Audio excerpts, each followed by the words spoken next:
So if you're looking for your secret sauce for success for your NFT project in the Web3 space, then look no further than this video, because I've managed to grab one of the best in the business to spill the tea on exactly how he sold out his 10K project in 30 minutes. And not just that, he also talks about how he managed to keep it going beyond the initial 10K project sellout, and also to keep minting costs low and address those all-important environmental issues as well.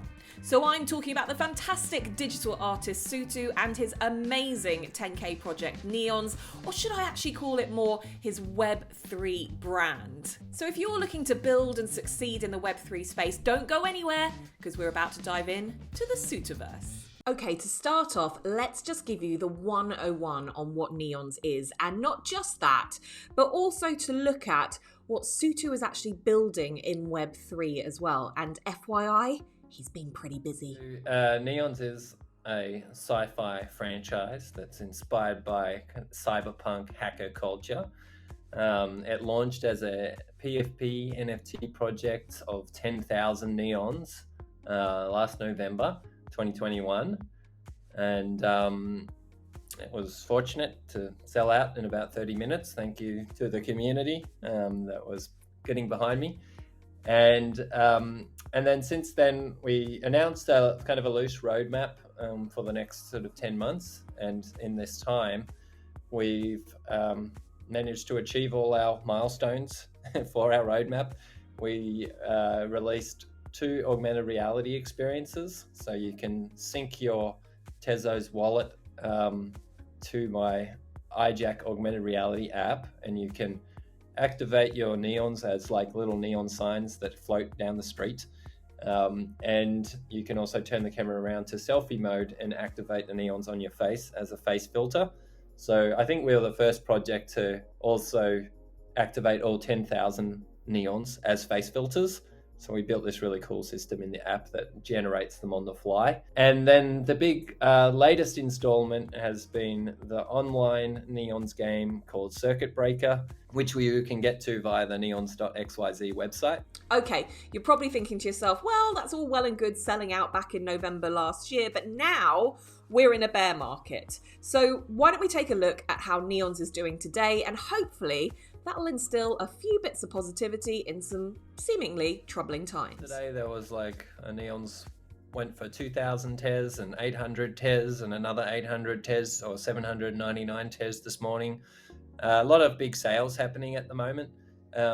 This coincides with the release of the game and this kind of peak interest in Neonz again. Like we've been building solidly for the last 6 months, building out the game, building out the broader vision for Neonz, for the franchise, for the community involvement. So, when that happens, like people get excited again. Yeah. In terms of like the bear market, I think, there's a lot, people need to remember this is an economic situation that's penetrating every industry across the globe. Like it's not like something that's isolated to NFTs. There's a war happening. There's concerns of a global recession and stuff like that. Lots of markets are in turmoil. So, but regardless of this, historically, the art and tech markets are usually the fastest to rebound. And also what we're going to probably see is that, after the dust settles, and everyone becomes a little bit more educated about, what Web3 actually means, is there's some really powerful underlying technology there, which is tied to our digital ownership. And I've been in the industry for 15 years now, and I can say that throughout this entire time, there has never actually been a economic model for digital art ownership. We've had things like the App Store or selling images as wallpaper online or something like that, but nothing actually established as a digital art market before. So this is a revolutionary time, and even if people are selling their work for less or in less frequent quantity right now, it's still more than what it was 3 years ago. So we're still on the positive regardless, like, because the situation, prior to the NFT space was much more dire for digital artists. And even for myself, like, I relied on my commercial work just to make ends meet. And then doing digital art separate to that was more like a privilege, rather than an actual career path. But there's no reason why you shouldn't be able to pursue digital art. And if anything, the NFT space has helped to legitimize digital art as a true art form. And it's been really exciting to see continually museums and art galleries across the globe embrace it. And that hasn't stopped. So, you know where we're at right now, and let's go back and see how Sutu got into the Web3 space and see what brought him into NFTs as a first port of call. My friends were like, hey, we've seen all your virtual concert work that you're doing with these big brands like The Weeknd. Would you be interested in doing an NFT drop with Deadmau5? So I was like, yeah, that sounds good. So my first NFT was a collaboration with Deadmau5 that was initiated by my friends at Emanate, who are a brand, an innovative brand that connect artists with musicians. And they do a bunch of other stuff, but that was that's how we came together.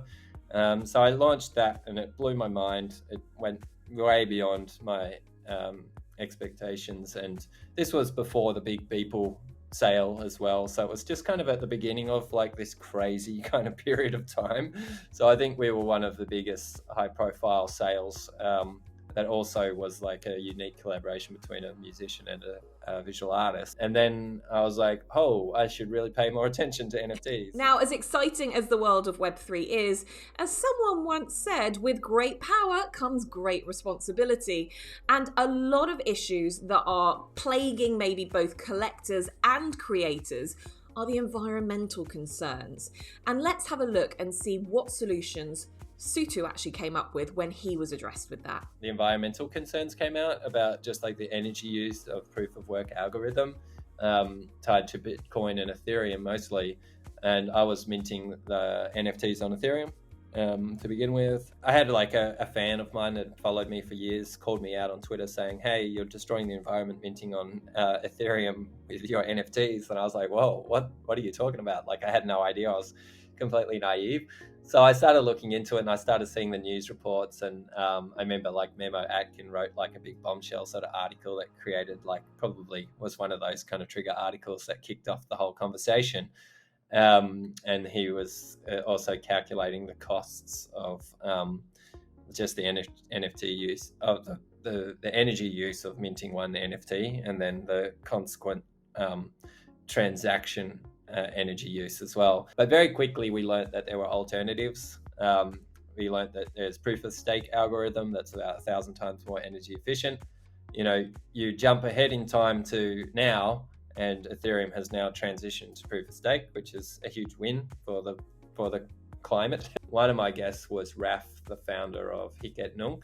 Mm-hmm. And I listened to his ethos. He comes from a social science background, and he was kind of saying that artists in a lot of countries couldn't even afford the gas fees to even begin participating. Like, they couldn't even put their art on any platform because it was so expensive. It came at huge financial risk. So he decided to build his platform on Tezos, where the gas fees were about 30 cents or sometimes less, and that created, not only was it a better choice for the environment, but it was just a better choice for inclusivity across the globe. Yeah. So I was like, oh, well, fuck it. I'm going to onto Tezos. That sounds great. And I wasn't alone. Like, I was also following a bit of a trend of like some popular artists and friends that were migrating over. But in 6 months, we saw 20,000 artists migrate onto Tezos.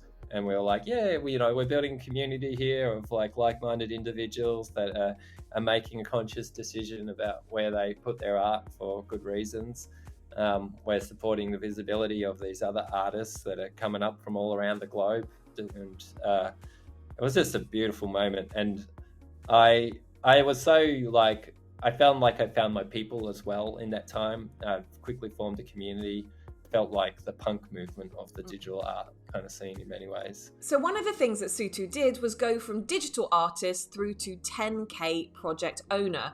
And you might be wondering what the secret sauce is to that successful transition. Well, let's ask him. I mean, I'd already worked for about a year and a half or something building up my community, or definitely a year building up my community and Tezos, and in that time, I was just having a blast. I was trying to put out artwork pretty regularly. I was experimenting a lot with the pricing and the editions, and making artwork more affordable, but sort of putting up like larger editions and stuff like that. And I think I was like also just, I was lucky that the work that I was creating kind of resonated, and it was a format that I could put out fairly regularly. I could experiment with the sort of secondary market kind of concept, which was just fascinated me. I was starting to see the sales kind of increase. It started off really slow. Like, it wasn't just like I jumped in there, it was an instant success. I had to kind of keep at it for a couple of months before it really started to gain some momentum. But then I was also starting to see the secondary market starting to work, and there was little royalties coming in. So I was like, I'll keep sticking at it. I started doing just 10 editions of 10, and I think I ended up on a sweet spot of like 25 editions for each artwork, and I could slowly raise the floor price as my reputation kind of built up. But in that time, I think I kind of built a community of around about 1,800 collectors were just starting to collect my work, which was huge compared to my, I don't know, half a dozen collectors on Ethereum. Ethereum was kind of more notorious for the one-of-one drops and stuff like that, and it was more for the rich, I suppose. Whereas we could sort of start to make sort of fractional ownership for editions and stuff, and make the price point a bit more accessible. So everything was a bit of an experiment, and in art, but also business, I guess. Like, at the end of the day, it's still a business. You try and figure out how to, make your art sell, and but still, honor the time that you put into it and what you think the value of it is, and that sort of thing. Personally, for me, because I come from a tech kind of background, I was very interested in wanting to do a generative project from the technical standpoint. I was like, I like this idea of collaborating with the code to generate various versions of my own art. I was firstly fascinated by like, okay, this is a cool challenge, so I want to do that. But then I was also, once I got like, well, what's my project going to be? And, if people buy it, like, and, if it sells out, then I'm going to have some capital there to build something.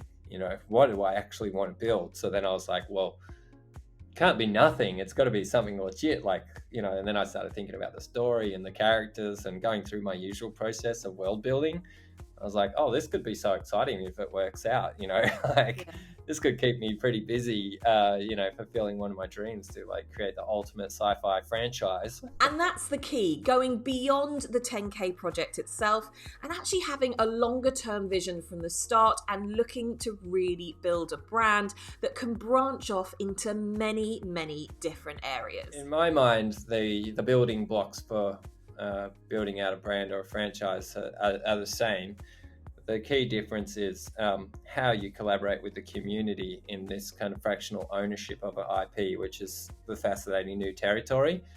So I was kind of weighing up the lessons that I learned from just world building and what makes like a cool story, and with the room to move. And we think about the grand models of this being projects like Star Wars as an IP, which now has Mandalorian and Andor and 10 films and and it seems like a new series coming out every week almost, and then it's got like its Legos franchise version of Star Wars, and like a whole theme park at Disneyland. It's like, okay, that's like the pinnacle of what like a sci-fi franchise could be.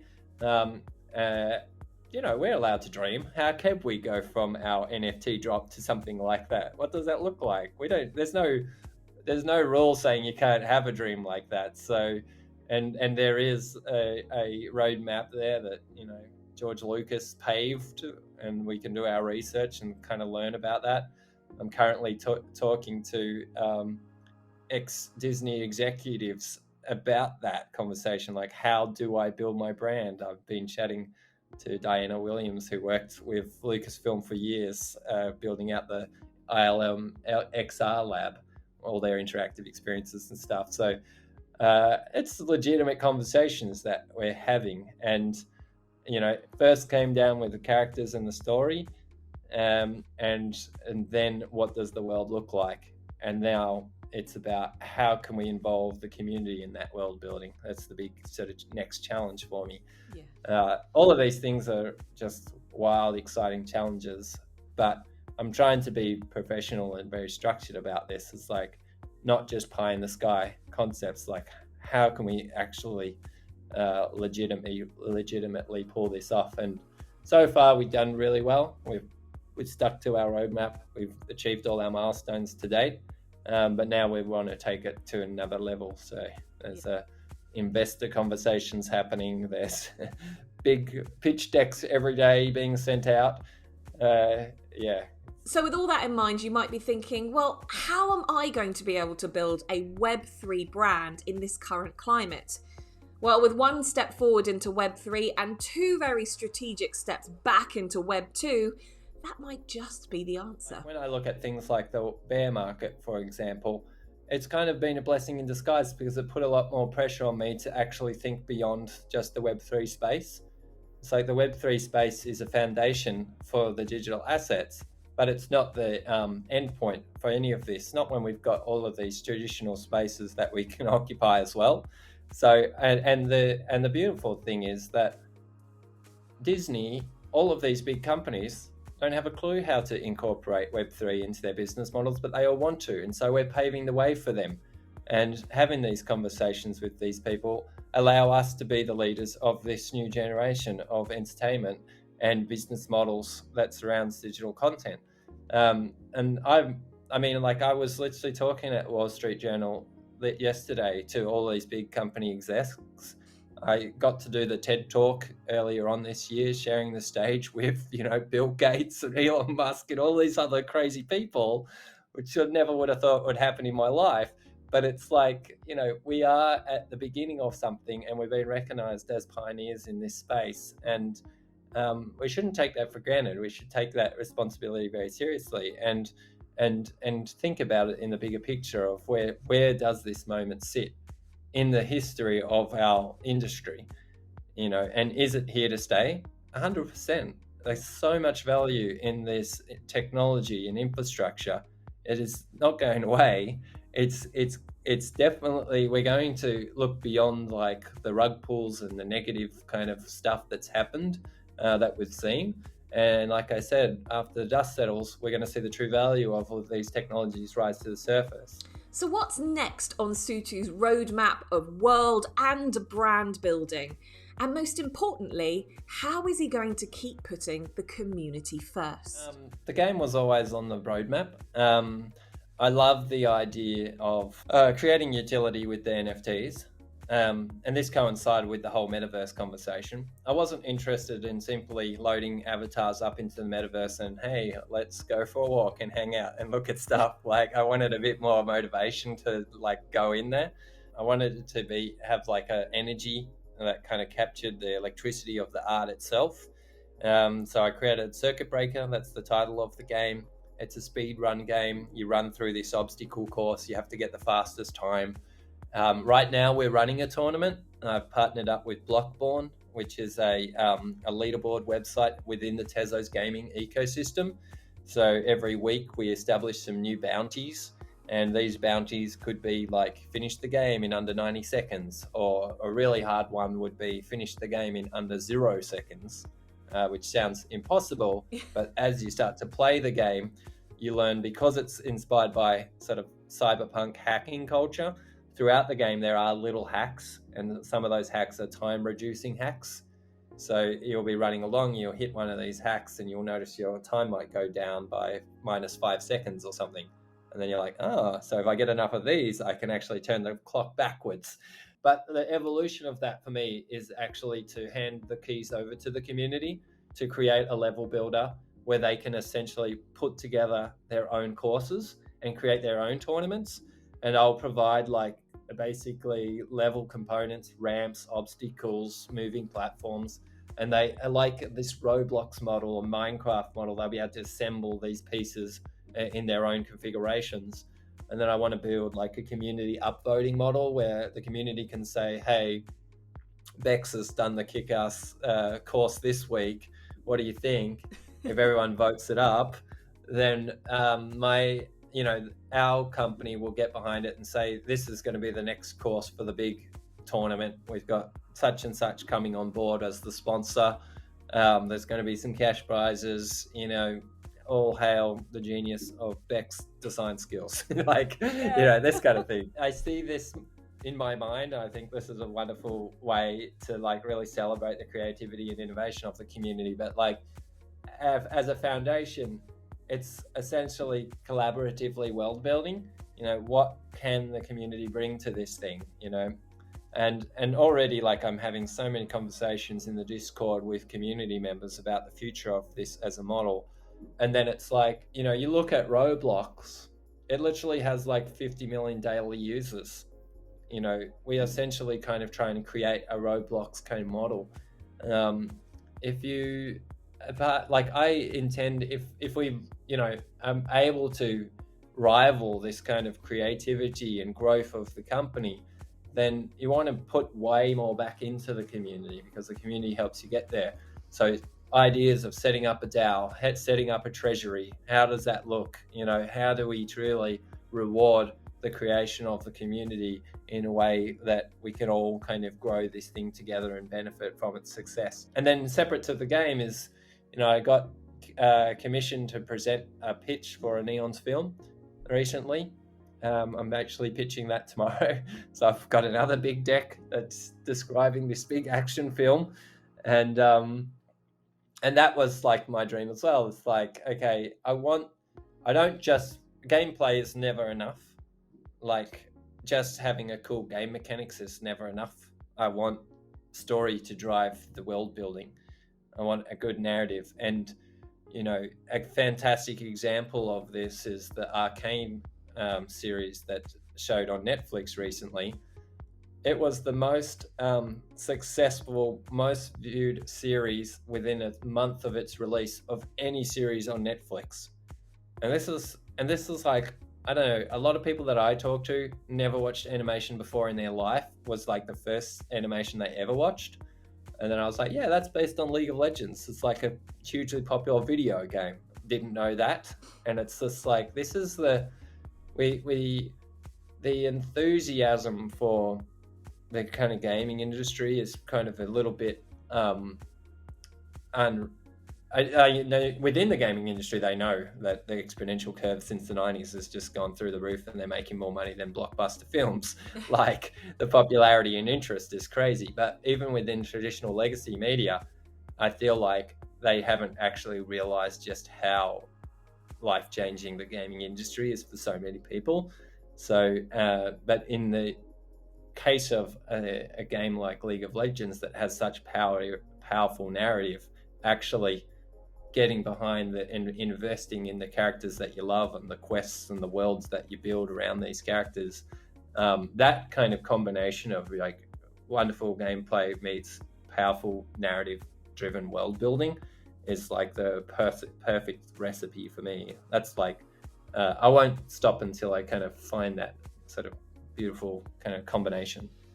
Well, it's quite clear that there is a lot for both Sutu and Neonz to offer, but what does the future actually look like? Yeah, the future is something that shifts and changes. The immediate future is creating the world builder, letting the community create their own levels. That's one thing.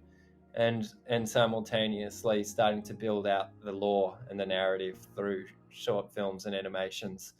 Those are the two priorities right now. And finally, if you are looking to launch your own project, well, take note of these top tips that Sutu's got for you. I would definitely, if you're really starting fresh in the space, I think the first thing is get involved in the community, join the Discord, start chatting to everybody, support their art, show your own art, share your own art, listen to feedback, but you don't have to take everything on board, obviously. But just being aware of the dynamics of the space is really good. I always participate still today in like every little Tezos community event that comes out. I think there's one right now for like Halloween, which is like, just make some art and put the Halloween hashtag on there. Or previously we had object for object on Hen, and that took over into becoming, because there's multiple platforms on Tezos now, Tezos for Tezos was like a new hashtag. Recently we had like a Hen reunion event, which was like all the OG artists from the Hen days, which was only a year ago, saying, oh, we miss those days, like let's just mint another one. So, and usually on those days we'll mint like a high number, but make the, it might only be a Tez or something like that. And it's actually less about like trying to make money and more about just participating with the community and sharing your work with other people. And what that means is everyone can have a chance of collecting your work, and you discover their work, and you're not only becoming a creator, but you're becoming a collector, and it allows you to start your collection and join into that culture of being a part of a supportive community. So I always suggest like people do their research, get on Twitter, see what everybody's up to, start meeting people, commenting, liking artworks, show your support, and then learning from it through the beautiful friendships that you make. Well, there we have it. What a fascinating journey Sutu's been on. I mean, it's incredible that he's been working in this space for many, many years as a digital artist, but that transition into Web3 as a 10K project owner that has been such a success and continues to be in this day and age and current bear market is really, really admirable. And that's all thanks to the Tezos ecosystem, keeping its environmental impact low thanks to the proof of stake ecosystem as well. And you know what? This is not just a project for now, this is a project for the future. So I hope you found that inspiring. There's going to be more inspiring interviews to come as well. But if you're interested in creating on the Tezos ecosystem, then I've got another video that you'll definitely want to check out. It talks through exactly why it's a great way to do it in 3 simple steps and gives you those easy starter for 10s as well. So thank you so much for watching, and I'll see you next time.